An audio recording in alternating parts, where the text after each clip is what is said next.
So working with the IRB. Okay, for disclosures, I am a speaker for Synthes, but otherwise no disclosures for this talk in particular. Next slide. So to remind everybody, there's a really storied tale of ethical and unethical research that's gone on throughout the history of the world. And a lot of it came along with World War II and the German experimentations, which led to the Nuremberg Code and the Declaration of Helsinki after that. And then the syphilis studies of the 70s led to a national commission for the protection of human subjects.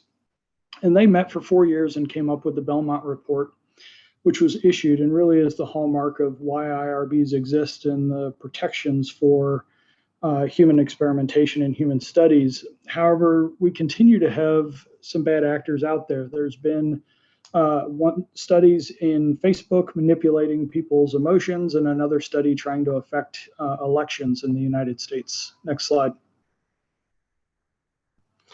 So the IRB's purpose really is to protect the rights and welfare of human research subjects. Next slide. So all of this is governed by Title 45 of the Code of Federal Regulations, Part 46, which I'm sure I've basically canned everybody out of listening to this talk now that I'm talking about federal regulations. But really, this is what guides why IRBs are looking at our research. And it's really to look at what is research, and that's a systematic investigation for generalizable knowledge, and also does it involve human subjects? And human subjects are anyone who's you're obtaining data through interaction or identifiable information. Next slide. So this brings up the question of what really is human research. And deceased persons and/or cadavers are not considered human research by the IRBs, as well as de-identified data or information from business operations and environmental data.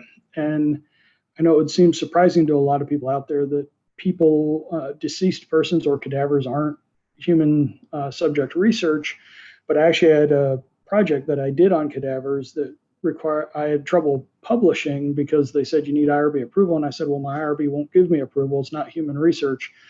And they ended up requiring a letter from the IRB stating that it was not, in fact, human research that they were publishing about. Next slide. So what else is not research? So case reports, 3 or less patients is not considered research. Implementation of proven interventions, as well as assessment needs are not research.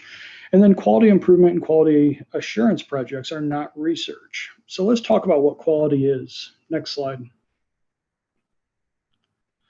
Quality assurance or improvement projects are activities designed to improve healthcare delivery. It's been implementation of standards of care or literature, guidance from other organizations to improve your care. It's usually observational. You're not studying something new, you're implementing a new treatment paradigm, and it does not impose additional risk as has been previously shown to improve patient outcome. Next slide. So when does QI really turn into research? Go ahead and click forward. QI turns into research when you want to publish the study. However, you can publish quality as well. Next slide. So this is a checklist that came from our IRB to determine whether a project is or is not quality or research. And if your project involves an experimental drug or device, it's research. If you've received funding for human subject research, then it's research. If it's a multi-site project leading to generalizability of the question, it's research. If the primary intent is to conduct a systematic investigation, then it's research. If the result is to be published, it's research. However, if it's intended to improve or evaluate the practice within your institution, then it's quality. Next slide. So at our institution, if you go through this checklist and you answer no to the first 5 questions, saying it's not research, and then it's intended for internal use only, it's deemed a quality project, and they will actually generate you a letter that says this is not research in accordance with the statute. But you can't ever call it research. If you call it research, it immediately switches over to research, and you have to apply for IRB approval. Next slide. And there's a whole guideline out there for the standards for quality improvement reporting excellence. And you can publish quality reports without IRB previous approval if you're describing quality improvement within your institution. And this is system level work that leads to improvements in quality, safety, or outcomes. And you can describe outcome improvements through your systemic improvements that you did within your institution without necessarily needing to obtain IRB approval if you're not doing interventions on people. Next slide. So if you have to apply for the IRB, there's a ton of components that go into the IRB application, and the primary use for this application is to inform the IRB reviewer of what you're doing and educating them as to the standard practices that occur within the treatment of these patients, as well as the additional treatments or lack of treatments that will go on with the study, and then adjusting for the risks that go along with those treatments or non-treatments, and then the potential risks to the patients as well. Next slide. So their primary guiding principles are the Belmont Report. And this had 3 ethical principles presented within it. And it's the respect for persons, and that's viewing individuals as autonomous agents.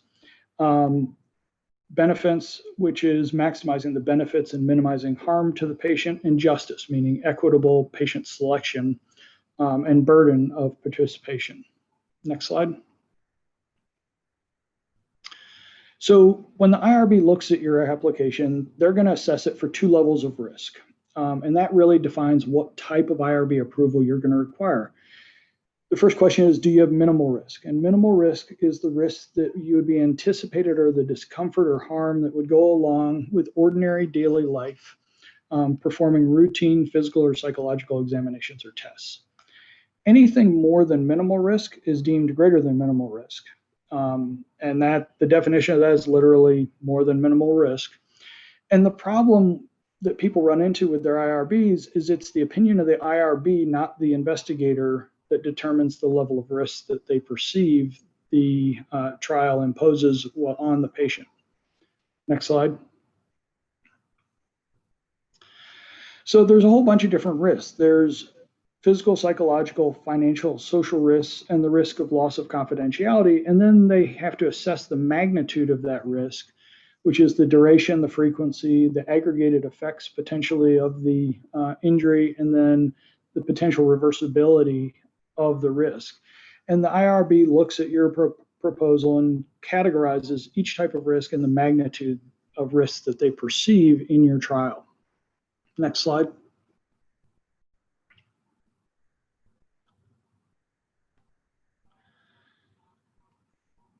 So in looking at the risk, it's your job when you submit to the IRB to show them how you're going to minimize your risk. And you want to identify all the areas of potential harm that exist there, and then show the IRB how you are going to identify safeguards, protect the patients, and your plan to manage problems if they arise. Next slide.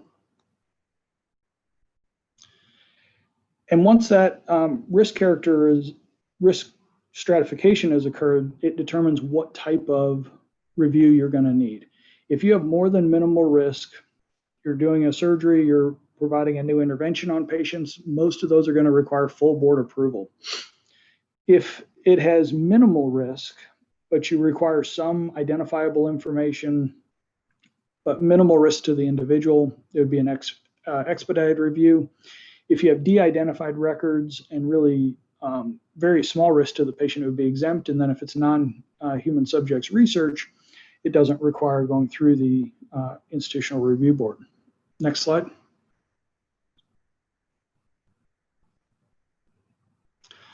So a few common problems that a lot of people run into. One is your study team having incomplete city training or city training expiring. at the time you're trying to renew a study. We've run into that problem here multiple times where people's city expires and we're trying to re-up studies or continue them, and people are not current in their training. Methods and procedures. If you are not crystal clear from the get-go with your IRB what is research versus standard of care, they may raise questions about your research being far broader than you anticipate it to be, and you're better off avoiding those questions by being very clear from the get-go. Not anticipating all the risks that could occur to the patients is another stumbling block. If the IRB identifies risks, they tend to look a little more in detail at your study. In attention to detail, if you get a audit, you need to make sure that your regulatory binders are complete and you have all of the signatures, you're using current consents. And then missing deadlines. The IRB meets monthly, so the faster you respond to them, the faster you can get approval. And then failure to even respond to audits and feedback. If you don't work with the IRB, they will actively work against you. Next slide. And then a few suggestions for you. Dave, you can just click through all these.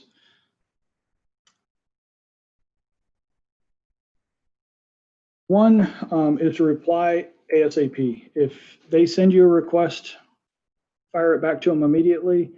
One of the kind of tips that I have for you is if I get a response from the IRB, I try to return it ideally within an hour or two, definitely on the same day. The faster you get them to approve your study, the less time they have to re-review it and or come up with new ideas that to help you. Central IRBs are extremely useful for multi-center studies. It prevents other IRBs from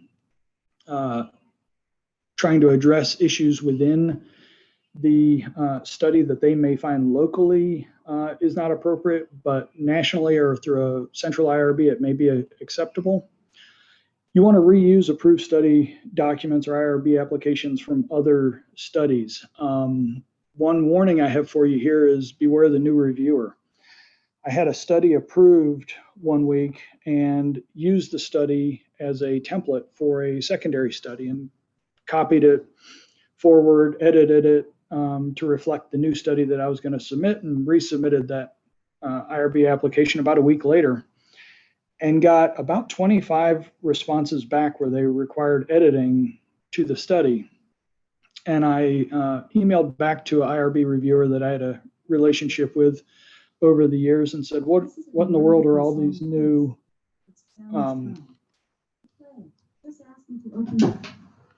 sorry about that, Alexa went rogue in my house.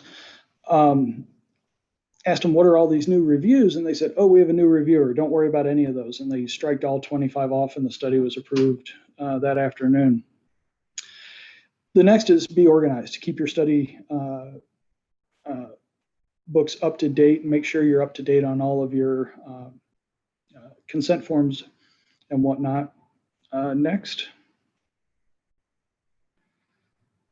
If you get clarifications from the IRB, keep records of those emails so that if the question comes up again, you can make sure you can show them that it was addressed and actually brought up with them. And then remember, IRBs are local, and the decisions at one center may not be the decisions at another. Currently at MUSC, we have 3 different IRBs, and investigator-initiated projects go through a different approval process than corporate initiatives. And the approval process is much easier through the corporate system than through the investigator-initiated projects system, as they realize you really can't edit the corporate research plan as it's been approved at multiple different institutions and approved often through a central IRB as well. The other issue that came up with us was the non-flail study. Our institution was by far the most difficult, and Dr. Bracci can correct me if I was wrong on this fact, but one of the most difficult IRBs to deal with, in that we did not want to approve charging the patient for surgical intervention versus non-charging, depending on which arm the patient fell into, despite multiple other institutions getting that aspect of it approved, and also despite the fact that the closest level 1 trauma center to my own trauma center had a similar study, not the non-flail study, but a similar study underway and deemed it acceptable there.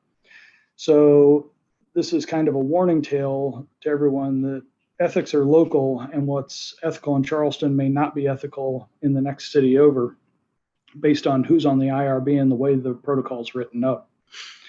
Next. And lastly, consider whether your project's a quality improvement report that does not need IRB approval. Many journals out there are beginning to accept quality improvement reports instead of requiring IRB approval for all of them, and most of them are following the guidelines that I discussed earlier. Next slide. And with that, I will pause and we can move over to the question and answer session.